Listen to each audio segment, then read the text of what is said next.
Là j'ai mis un 3769 en combien, en 12, pour avoir une lampe qui fait à peu près 8-9 mm. On prend la soie, hop, on la fixe comme d'habitude, et on va aller jusqu'à la courbure.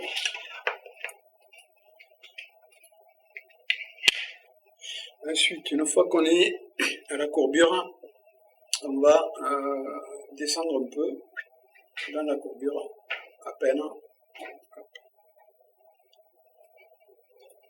et on va faire une petite boule.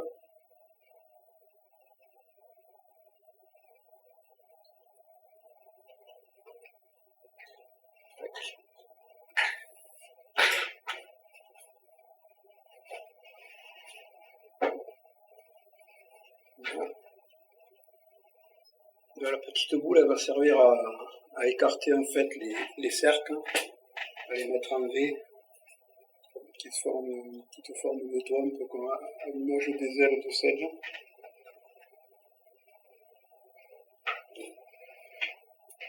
Histoire d'avoir une nage un peu planante.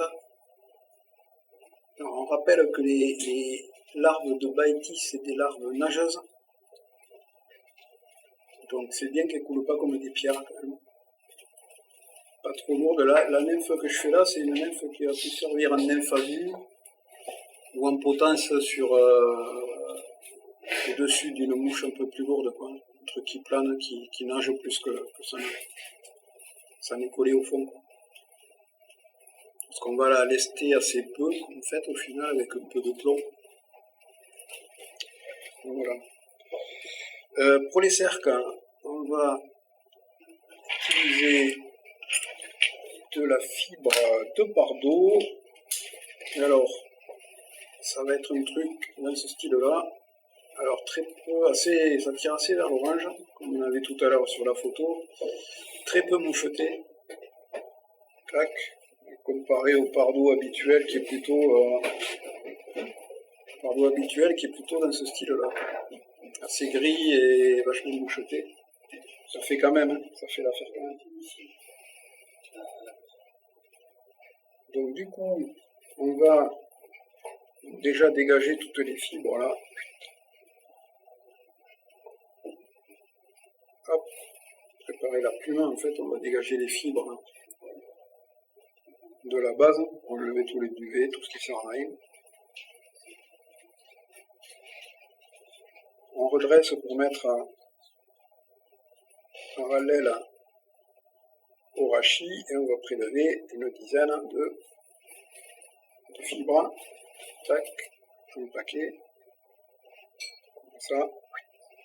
Une fois qu'on a ça, on vient les fixer alors une demi-longueur de 4-5 mm, même pas. Hop, demi-longueur de la longueur utile de la rampe, puisque c'est une larve, donc des cercles très courtes. Tac. Donc là, si on regarde, on est venu fixer donc nos cercles ici, et on revient vers la boule en fait, pour plaquer les fibres sur la boule. Et une fois qu'on est à la boule, en fait, avec l'ongle, en faisant une petite pression là, comme ça, on vient les répartir, et hop, ça nous met les fibres en éventail. Donc, hop, on finit de fixer tout ça. Tac. Et on coupe l'excédent. Donc ensuite, on prend un fil de cuivre relativement fin.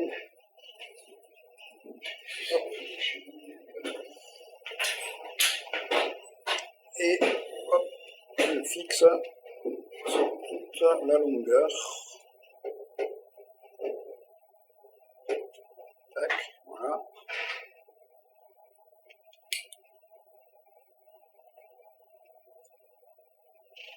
On laisse 2-3 mm et on vient l'enrouler en casse-pierre jointive.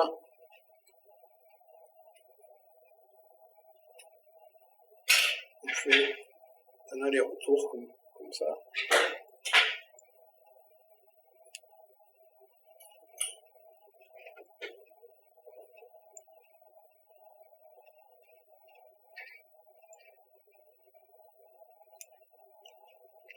Et on le fixe.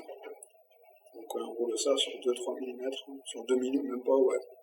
1 mm et demi, 2 mm à peine. On coupe l'excédent. Ça nous sert à simuler le petit, la partie de l'abdomen qu'on voyait tout à l'heure qui était plus claire. En plus ça amène un peu de brillance, donc histoire d'exciter la vision du poisson.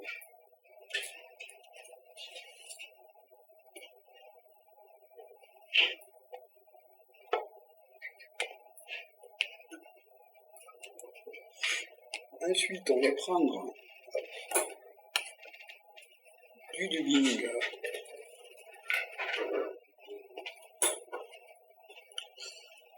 Donc du coup, on va prélever donc c'est du dubbing de lièvre avec des fibres synthétiques brillantes dedans. Alors, ils appellent ça, de Charette appelle ça le Dubber Plus. Ils appellent ça Art Dubbing Plus chez Enz. C'est le dubbing que j'utilise quasiment tout le temps pour faire mes nefs en fait. J'ai un peu de brillant dedans. Donc on prélève un peu de dubbing là-dedans. On n'a pas besoin de 50 tonnes. Hein. Et on va faire une toute petite mèche.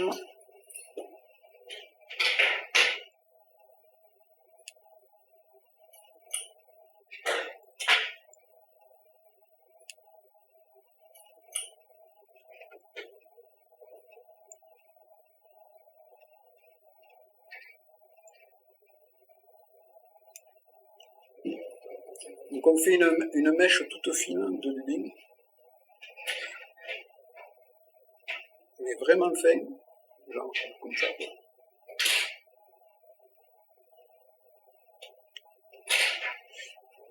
Et on va venir, hop,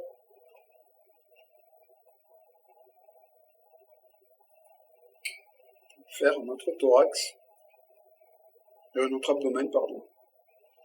L'avantage d'avoir une mèche fine, c'est qu'on peut donner en fait une conicité en revenant en arrière et en revenant en avant. Alors que si on fait des mèches beaucoup trop grossières, on ne peut pas faire ce truc-là. Ça évite d'avoir à faire un sous-corps conique. Chose qu'on aurait pu faire en premier, mais qu'on peut quand même faire maintenant. On va rajouter le fil de plomb au niveau du thorax. Là on fait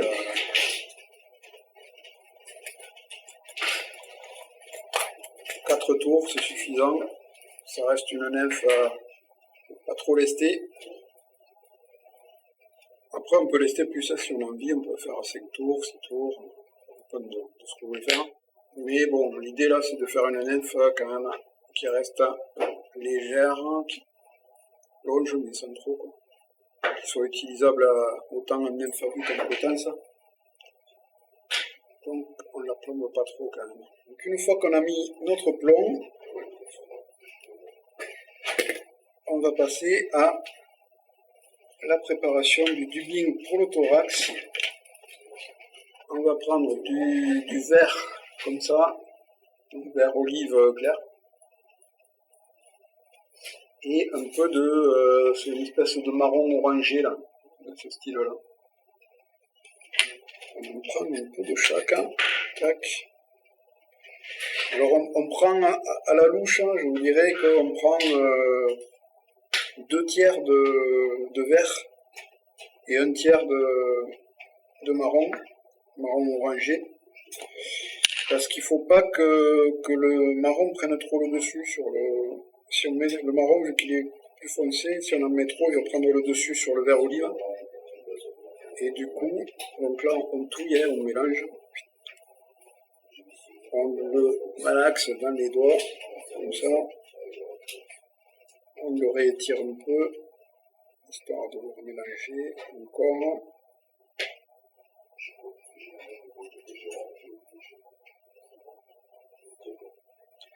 Et voilà. Donc une fois qu'on a fait ce mélange, on vient le twister donc sur le fil de montage.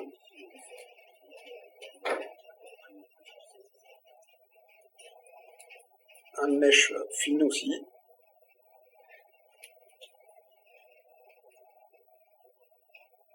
Très très fine, le plus fin possible en fait. Le fait de le faire vraiment fin, ça permet de modeler en fait le bibine. Au lieu de le subir, on peut gérer l'épaisseur qu'on en met, quoi.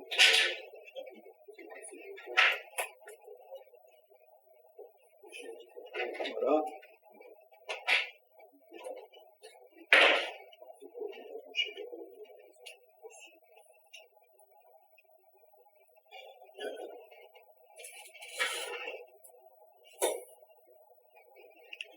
Donc on fait un petit thorax tranquille.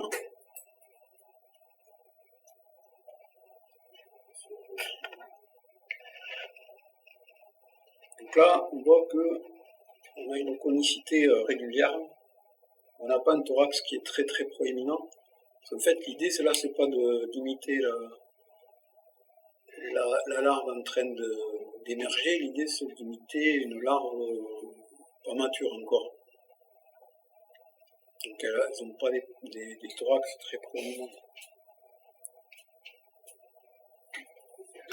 Une fois qu'on a fait ça, il reste encore 2 étapes. Je fais une petite demi-clé, voire 2. Je fais 2 demi-clés histoire d'assurer ton truc là. Hop. Et après on va prendre donc une plume de perdrix grise, mouchetée, pour imiter les pattes.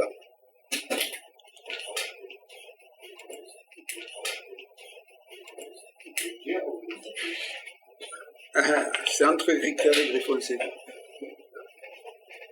Donc là, la plume de perdrix, on va la préparer de manière. Donc on va mettre les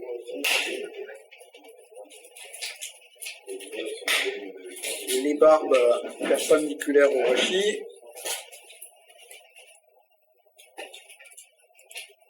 Comme ça. À peu près. Il n'y a pas besoin d'en garder 50, donc ça c'est suffisant, mais cette quantité à peu près de fibres parallèles au rachis. Et on va venir couper ce qui dépasse là. Voilà, on n'a gardé que ça. Et on va basculer la nymphe, la larve, pardon, comme ça.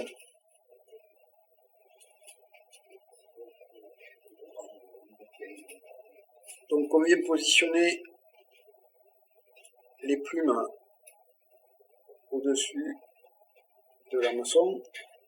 Alors, on met le rachis au niveau de l'œillet, la partie dégagée du rachis au niveau de l'œillet, et on vient faire 2-3 tours comme ça, sans serrer, pour fixer les plumes, la plume.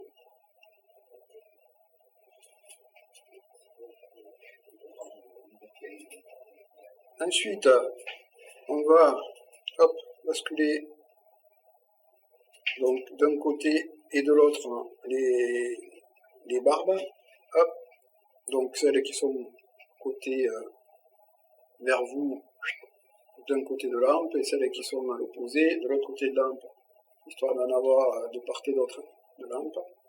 Comme ça, on vient avec les doigts par-dessous, comme ça, les emprisonner.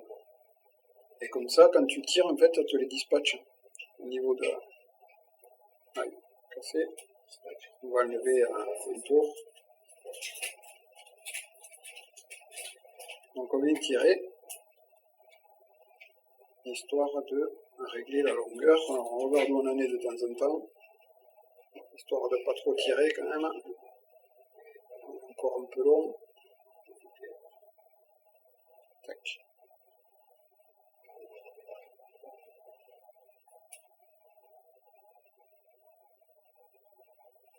Non, là la longueur elle est pas mal. En gros, il faut que ça, quand on lâche, là, que ça arrive vers la pointe de l'hameçon. Donc une fois qu'on a réglé la longueur, on remonte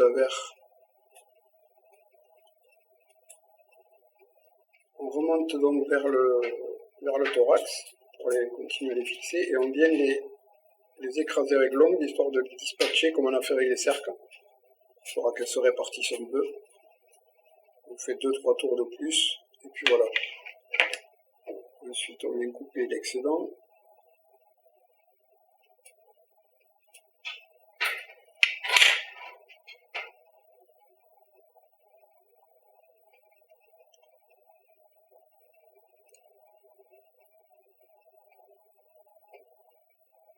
Là, hop, on remet la mouche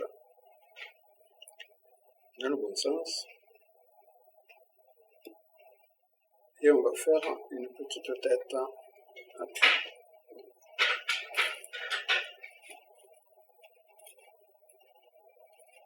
Là. Une fois qu'on a fait la tête, on peut faire un whip finish.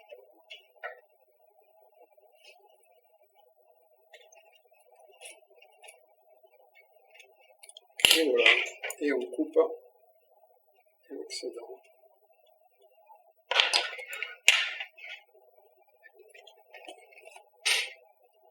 Donc là, on a des barbes qui se sont mal emprisonnées.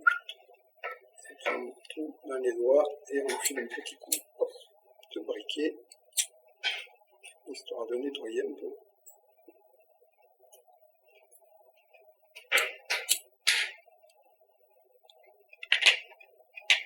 Voilà. Et donc là, une fois qu'on a fait ça, on va faire un peu de nettoyage. Hop.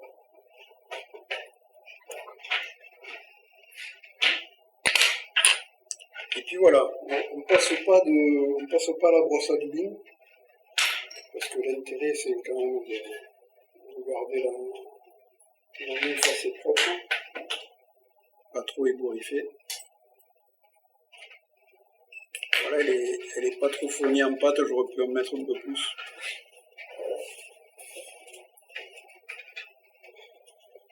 Voilà, voilà, un effet terminé.